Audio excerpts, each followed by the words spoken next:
Have you ever felt so desperate that all you could do was pray? What if, in that moment of absolute surrender, the very laws of nature seemed to bend to your will? This is a story about that kind of moment, a story that has been told and retold in a small, remote village for generations. It was a night unlike any other. The sky, once a calm, dusky purple, had turned into a monstrous churning cauldron of black and gray. The wind wasn't just howling, it was screaming, a vengeful sound that seemed to want to tear the world apart, piece by piece. Rain didn't fall. It was thrown, lashing down in horizontal sheets that stung like tiny needles. In the heart of the village, a small, humble church stood against the onslaught. Inside, the congregation had gathered not for a regular service, but for shelter. They huddled together, listening to the symphony of destruction outside.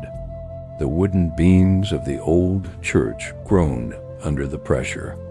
The windows rattled so violently it sounded like they would shatter at any second. Then a collective gasp swept through the room. A section of the roof, weakened by the relentless storm, began to peel away. The wind had found a weak spot and was tearing at it like a predator. Pieces of shingles and wood were ripped off and sent flying into the tempest. Panic started to set in. People were crying, children were screaming, and it felt like the end was near. The church, their only sanctuary, was about to be torn open to the rage of the storm.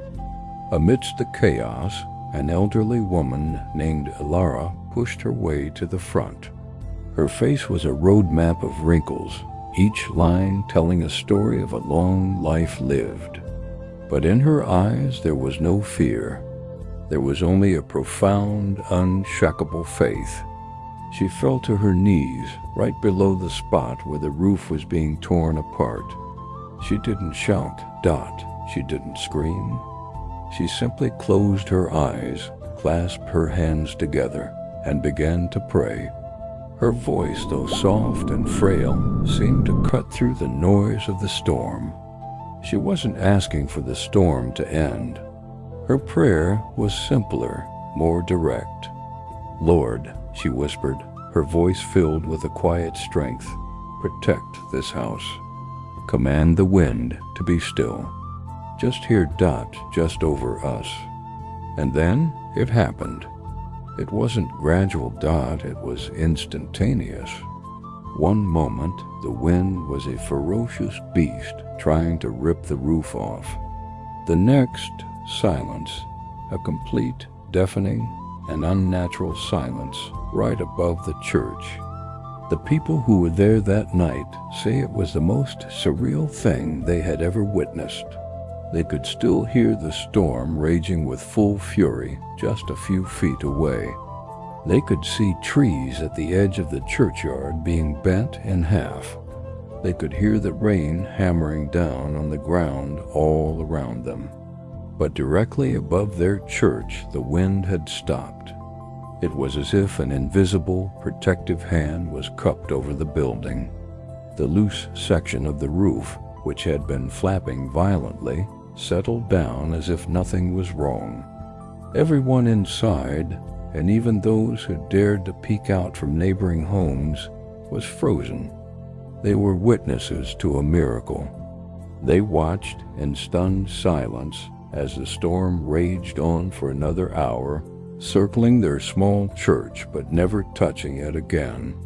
The wind that had been intent on destruction had been brought to a standstill by a simple, heartfelt prayer. When the storm finally passed and the sun rose the next morning, the devastation in the village was clear. But the church, with its half-peeled roof, stood perfectly intact. That day, it wasn't just a building that was saved.